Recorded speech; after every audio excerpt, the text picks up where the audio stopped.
Last time on Cyberphile, we slayed the King of the Kraken, learned the final bits of story from the King of Storms, and experienced an alternate reality where we could learn about the Order of the Betrayer.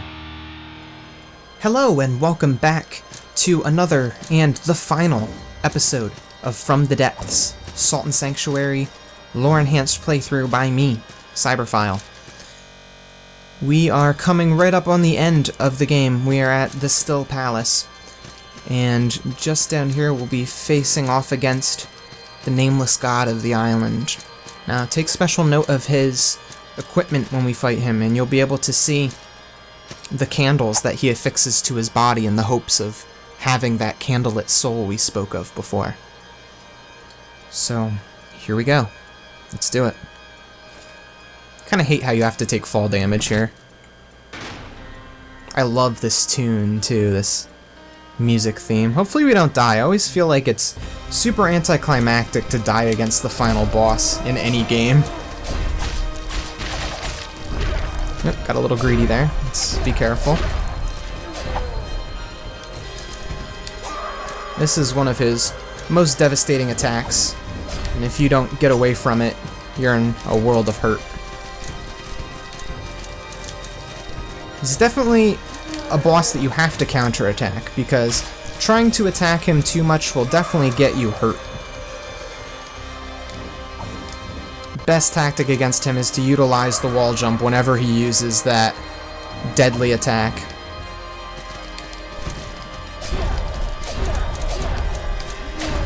Couldn't get the last roll off. Ooh, and the throw.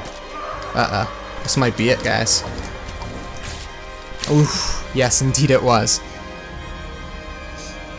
Well, to be fair, he is the last boss. He should be difficult. I kinda screwed up by letting him get the grab on me, but well, it is what it is. Alrighty, round 2, baby. Ding ding! Let's see what we can do. This is the attack that's best to get some hits on. It leaves him wide open for a good deal when he tosses his sword, as long as you can get it behind him.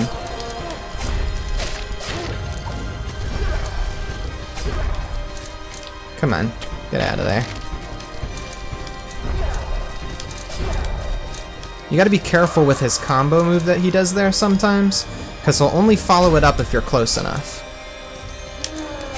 Whew. I do love this fight though, it's very epic, very climactic. Here comes the combo. See, if you get close while he's still in that combo, he'll follow it up with another hit.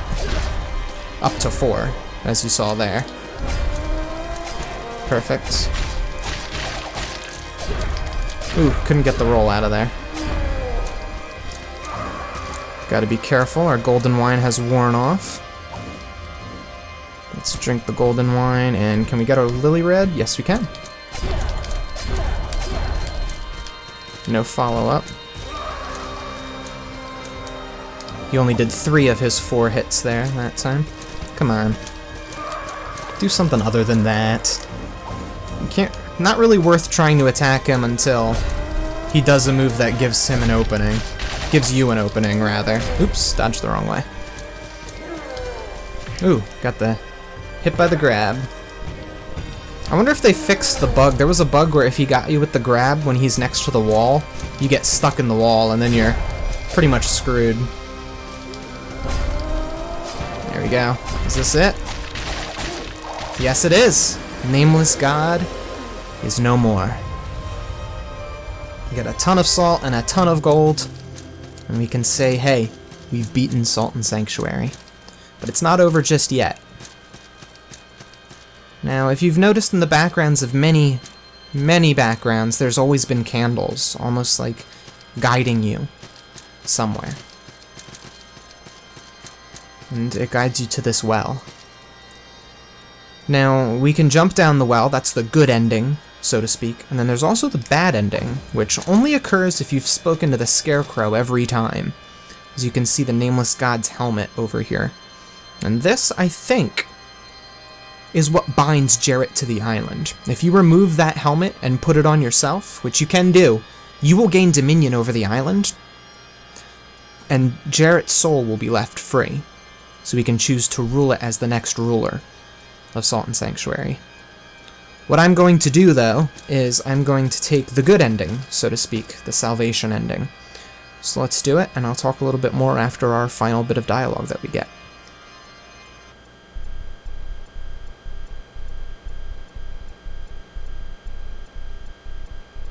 No, that's +7. Don't let that go. Keep that. So a lot of the colors in Salt and Sanctuary has been very muted. But now, as we swim up from the bottom of the ocean where the island may have been, we have the bright, bright blue ocean and blue skies. And now we get our final poem. This changes depending on which creed you pick and which ending you pick. Bearing gold on failing flesh, freed from jail to splendid rest. So you can interpret this ending in many different ways. It's up to you to decide. But what I like to think is the salvation ending returns you back to life, so that the Nameless Island is like a second chance. If you're able to overcome all of the struggles on the Nameless Island, that you've earned another shot at life. And so instead of being shipwrecked and left and dead, you're shipwrecked and washed ashore to life once more. And you can use your knowledge and the powers you've gained on the Nameless Island to bring about a change on the mainland. Maybe teach people of what happens on the Nameless Island and why you should probably stop sending your dead people to sea, because it's only creating the god's stronger island down there. Although with that god defeated, is he truly dead or will he come back, just like everything else we've killed, minus bosses of course? Who knows? Another interpretation of that ending is, instead of being freed to life again, that's actually heaven. You've completed your limbo journey, and now you can go to heaven to rest. As the end of my House of Splendor went through. And that's the end of Salt and Sanctuary. But it's not the end of Salt and Sanctuary content here on Cyberphile. What I'm going to do now is I'm going to show you the other endings, and I'll read them out to you, and we can talk a little bit about what they might mean in case they mean something different. So we'll do that. Also, stay tuned. If you subscribe to Cyberphile, thank you. You'll be able to expect more Salt and Sanctuary content in the future. What I plan on cooking up is some of the stories from the Tree of Skill, which are in the back of the Drowned Tome. I feel I want to do readings of those, so I'll read those and maybe talk about them a little bit. And another thing I want to do is I want to make a condensed version of this playthrough, where it's all scripted, and I talk about the story of Salt and Sanctuary very concise and all at once. So I can give you just one big overview. This is the story of Salt and Sanctuary, instead of having to go through a playthrough to figure it all out.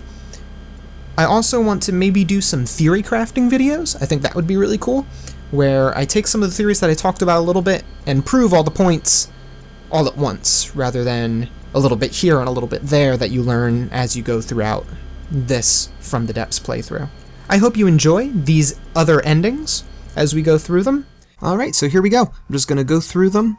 I'm going to do the good ending first, then the bad ending. You can tell because the tree will be right side up or upside down depending on which ending you pick. So let's start with the 3.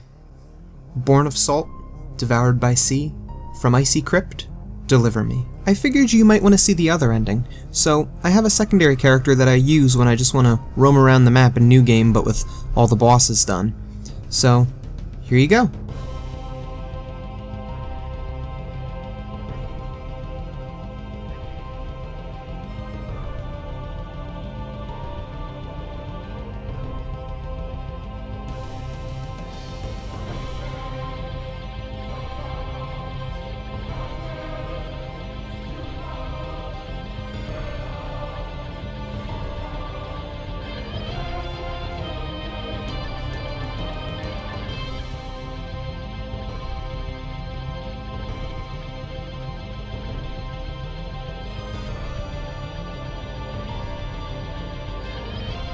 Burning cities, bruised by war, praise not the three, I am the fourth.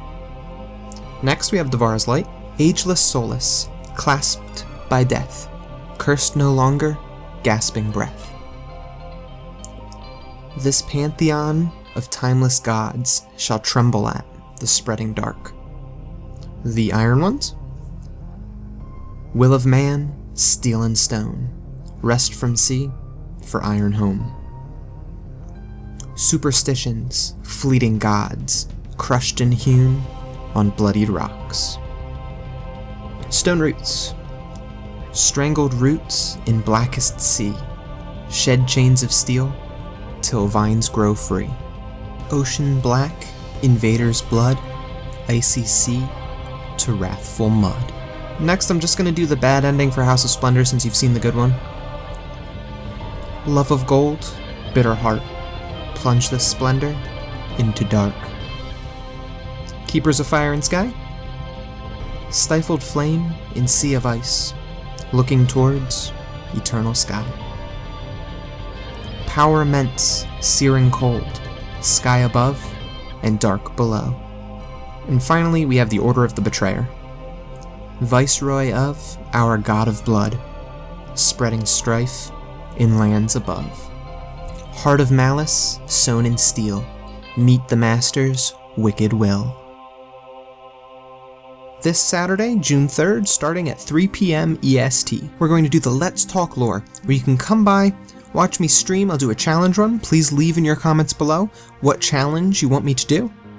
I'm thinking maybe an all-ranged run, or let's see, what else?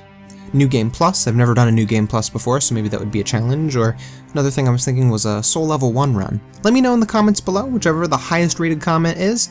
That's the challenge I'll be doing, and I'll be talking with you about lore. Again, that's this Saturday, June 3rd, starting at 3 p.m. EST. And I'll just be streaming for, I don't know, a couple hours, most of the day maybe, right here on YouTube, on the YouTube channel. If you can't make it, feel free to leave any questions in the comments of this video, and I will address them as I can, like I always do. Before I end this video, I just wanted to say thank you so much for watching this full playthrough. It's been a joy for me, and I hope you look forward to the Salt and Sanctuary content that I have in store for the future. Also, the other day I launched my Patreon page, so if you would like to donate a small amount of your money to me so I can make this content even better than before, all of the money will go towards making content better, getting new hardware, and improving. So, if you feel like that, you can swing on by. There is a link in the description. And as always, thank you so much for watching. Stay salty, friends.